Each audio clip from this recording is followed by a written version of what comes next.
जय हिंद साथियों, मैं एक्स सर्विसमैन सुधीर आपका अपने यूट्यूब चैनल पर स्वागत करता हूं।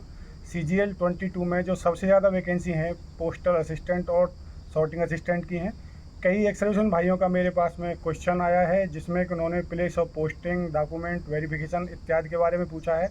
मेरे साथ में पोस्टल असिस्टेंट छोड़ करके UPSI में जो सेलेक्टेड कैंडिडेट हैं मेरे साथ हैं। से हम पोस्टल असिस्टेंट की जॉब प्रोफाइल और DV प्रोसेस और प्लेस ऑफ पोस्टिंग के बारे में जानेंगे। नमस्कार सर। नमस्कार सर। सबसे पहले हमारे चैनल पर आपका स्वागत है। बहुत धन्यवाद आप हमें बुलाने के लिए। तो आप हमारे दर्शकों को पहले अपना परिचय दें। सभी दर्शकों को मेरा नमस्कार। मेरा नाम सुमित कुमार है। मैंने एसएससी की कई सारी परीक्षाएं दी, जिसमें कि SSC MTS 2016 की परीक्षा में मेरा चयन हुआ। उसके थ्रू मैंने 2019 जुलाई में MTS में ज्वाइन किया। वहाँ मैंने लगभग में 3 साल नौकरी की। उसके बाद मेरा सिलेक्शन SSC CHSL 2019 की परीक्षा से पोस्टल असिस्टेंट के लिए हुआ। ये पोस्टल असिस्टेंट के लिए मैंने अक्टूबर 2022 में ज्वाइन किया और वहाँ करीब 5 महीने मैंने काम किया। उसके बाद मार्च 2013 से मैंने UPSI में ज्वाइन कर लिया है, जहाँ की मैं वर्तमान में ट्रेनिंग कर रहा हूँ। तो सर, जैसा कि अभी हमारे काफ़ी साथियों का क्वेश्चन है कि सिलेक्शन होने के बाद में DV प्रोसेस क्या रहेगा, उसके बारे में बताएं। देखिए, आपका फाइनल रिजल्ट आ गया है, तो फाइनल रिजल्ट आने के बाद लगभग में 2 या 3 महीने के बाद, या जो भी है वो टाइम का कुछ निश्चित नहीं है, वो उनका अपने अकॉर्डिंग होगा। तो एक ये जो indiapost.in की वेबसाइट सेंट्रलाइज वेबसाइट है पूरे देश के लिए, इसी पे आपसे स्टेट प्रेफरेंस मांगे जाएंगे, जिसमें कि आपका ये जो 30 स्टेट में डिवाइड किया गया है इंडिया पोस्ट को, तो उन सभी स्टेट के नाम रहेंगे और आप उनमें से प्रेफरेंस ऑर्डर में जो सबसे पहले भरेंगे वो आपको सबसे पहले मिलने की संभावना है आपकी रैंक के अकॉर्डिंग। तो आप उनको तीनों 30 के 30 जो भी स्टेट हैं उनको आप भर दोगे प्रेफरेंस में, और आपकी रैंक के अनुसार लगभग 1 से 1.5 महीने में उसकी अलॉटमेंट लिस्ट आ जाएगी और आपको पता चल जाएगा कि आपको कौन सा स्टेट मिला है। इसके लिए 2 कंडीशन रहती हैं। एक तो PWD जो कैंडिडेट होते हैं उनको वरीयता दी जाती है रैंक के अनुसार, चाहे कुछ भी हो उनकी रैंक, लेकिन उनको सबसे पहले अलॉट होता है स्टेट उनकी चॉइस का। और एक्स सर्विसमैन कैंडिडेट को PWD के बाद वरीयता दी जाती है। उनको भी बिना किसी रैंक के उनको भी सबसे पहले मतलब PWD के बाद उनको अलॉट किया जाता है।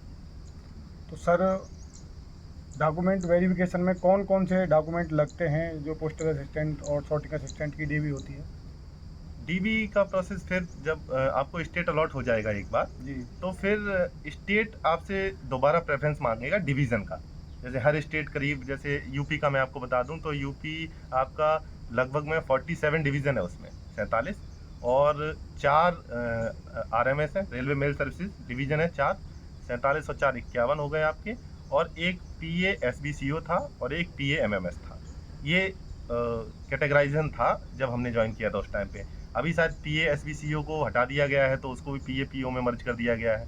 तो अभी आपका मेनली 2 ही रह जाएगा, PA PO पोस्टल असिस्टेंट, और दूसरा आपका ये जो सॉर्टिंग असिस्टेंट। मेनली 2 ही रह जाएगा, 2 ही वैकेंसी है। तो जब आप स्टेट से आपको प्रेफरेंस भरने के लिए आएगा, तो जैसे आपको या तो पोस्टल असिस्टेंट भरेंगे या सॉर्टिंग असिस्टेंट भरेंगे, तो जो भी आपको अलॉट हो जाएगा फिर उस डिवीज़न पे आपको बुलाया जाएगा डॉक्यूमेंट वेरिफिकेशन के लिए, जिसमें कि आपको आपका पहले तो 12th बेसिस पे होता था। 12th का सर्टिफिकेट मांगा जाता था, मार्कशीट मांगी जाती थी, 10th का सर्टिफिकेट, मार्कशीट, और आपका जो कैटेगरी अगर आपकी कोई है उसमें, तो कैटेगरी का जैसे EWS OBC SC ST जो भी है, या अगर आपका एक्स सर्विसमैन है तो एक्स सर्विसमैन का जो आपको सर्टिफिकेट मिलता है तो वो चाहिए होगा। अब तो ग्रेजुएशन अगर क्वालिफिकेशन है तो ग्रेजुएशन के भी सर्टिफिकेट आपके चाहिए होंगे। बस आधार कार्ड आपका चाहिए। इतने ही डॉक्यूमेंट मांगे जाते हैं। बाकी वो आपको लिखा रहेगा, जब आपको ऑफर ऑफ अपॉइंटमेंट आएगा DB के लिए आएगा, तो उसमें सब लिखा रहेगा कि आपको क्या क्या डॉक्यूमेंट लेके जाना है। Postal assistant versus sorting assistant में कि कौन सी जॉब प्रोफाइल अच्छी है, तो आपने किया है आपके अनुभव के हिसाब से कौन सी जॉब प्रोफाइल किसके लिए सही है? देखिए सर, ऐसा है कि सही और गलत तो हर किसी का अपने हिसाब से होता है। बाकी जो कंडीशंस हैं, जो जितनी मुझे पता है वो मैं बता सकता हूँ, उसके हिसाब से आप खुद चुन सकते हैं कि आपके लिए क्या ठीक रहेगा।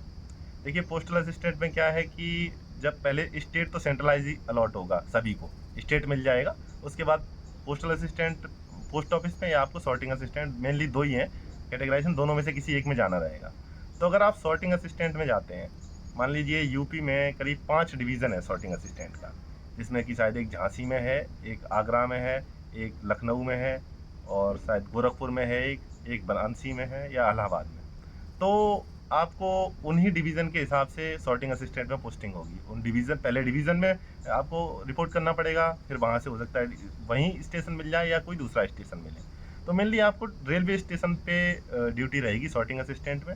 और ये ड्यूटी जहाँ तक मुझे पता है शिफ्ट की ड्यूटी रहती है, जिसमें कि शायद आपको 12 घंटे की ड्यूटी और फिर रेस्ट रहता है। बाकी मुझे इतना ही पता है इसके बारे में, जो किसी से पता चला है थोड़ा बहुत। पोस्टल असिस्टेंट में क्योंकि पोस्ट ऑफिस में मैं रहा था, तो उसके बारे में मुझे थोड़ी ठीक जानकारी है। तो अब मान लीजिए आपको अगर अपने घर के पास चाहिए, तो घर के पास पोस्टिंग होने की संभावना काफ़ी कम रहती है सॉर्टिंग असिस्टेंट में। उसके लिए आपको पोस्टल असिस्टेंट ही बेहतर पड़ेगा। पोस्टल असिस्टेंट में एक बार अगर आपको डिवीज़न ऑल हो जाता है, मतलब आपका डिवीज़न जो आपके डिस्ट्रिक्ट का डिवीज़न है, तो उसके बाद में फिर प्रोबेबिलिटी होती है कि शुरू के कुछ महीने मान लीजिए या जब तक आपकी ट्रेनिंग पूरी नहीं हो जाती, तब तक तो आप डिवीज़न में ही रहेंगे, जो हेड पोस्ट ऑफिस होता है उसी में। और उसके बाद में ट्रेनिंग होते ही आपको सब ऑफिस जो होते हैं, जिसमें करीब 3 या 4 लोगों का स्टाफ होता है, तो वो आपको अलॉट किया जा सकता है, जो कि हो सकता है आपके घर से 1-2 किलोमीटर दूरी हो या 5 किलोमीटर, जो भी आपका नज़दीकी सब ऑफिस होगा। सर, वर्क प्रेशर की बात करें तो पोस्टल असिस्टेंट में कितना वर्क प्रेशर रहने वाला है सेलेक्टेड भाइयों को, इसके बारे में थोड़ा प्रकाश डालें। देखिए, अगर आप हेड ऑफिस में रहेंगे, तो वहाँ आपका लगभग मान लीजिए 40 से लगा के और शायद 100 तक का स्टाफ होता है। ये डिपेंड करता है कि वो हेड ऑफिस कितना बड़ा है।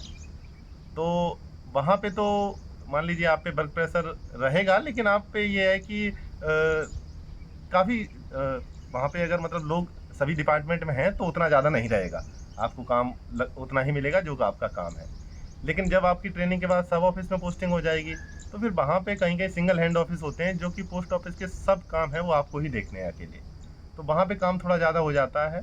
और मेन यही है कि अगर आपका घर के आस-पास रहने का विचार है और घर के आप पास में रहना चाहते हैं, तो फिर वर्क प्रेशर और ये सब उतना मैटर नहीं करता है। आप आसानी से यहाँ पे कर सकते हैं नौकरी। तो सर, शुरुआत में जो पोस्टल असिस्टेंट की जो सैलरी है अप्रोक्स कितनी बन जाती है इन हैंड?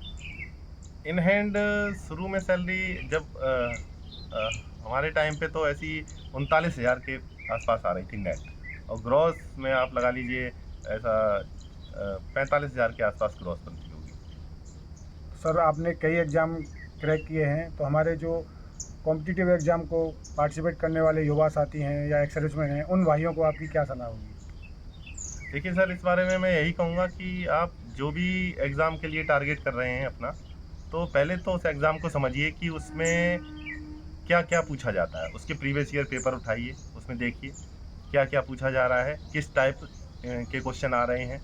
मैथ्स के प्रीवियस ईयर के क्वेश्चन पेपर आप लगाइए, अगर आप पे आता है बेसिक लेवल तो, और बेसिक लेवल नहीं आता है तो आप पहले बेसिक लेवल अपना कर लीजिए। कहीं किसी भी कोचिंग सेंटर में आप मैथ्स का ले सकते हैं कोर्स, या ऑफलाइन ऑनलाइन जैसे भी आप समझें। बेसिक का जब हो जाए, बस फिर आप प्रीवियस ईयर पेपर्स लगाइए, क्वेश्चंस लगाइए। वही सबसे कम टाइम में और बेहतर रिजल्ट पाने का तरीका है, जो मैंने समझा है। साथियों, काफ़ी अच्छी बात बताई हमारे सुमित सर ने। इन्होंने एमटीएस पोस्टल असिस्टेंट के बाद में अभी फ़िलहाल यूपीएसआई की ट्रेनिंग कर रहे हैं। हमारी भी शुभकामनाएं सर के साथ में है कि ये अपनी जीवन में और तरक्की पाएँ। सुमित सर, आपको बहुत बहुत धन्यवाद हमसे बात करने के लिए। बहुत धन्यवाद। साथियों, आशा है पोस्टल असिस्टेंट के बारे में आपको काफ़ी कुछ जानकारी हुई होगी। अगर आपको और भी कोई क्वेश्चन पूछना है तो आप कमेंट बॉक्स में कमेंट करें। सुमित सर से रिक्वेस्ट करूंगा कि वे आपके कमेंट्स का जवाब ज़रूर देंगे। नमस्कार, जय हिंद।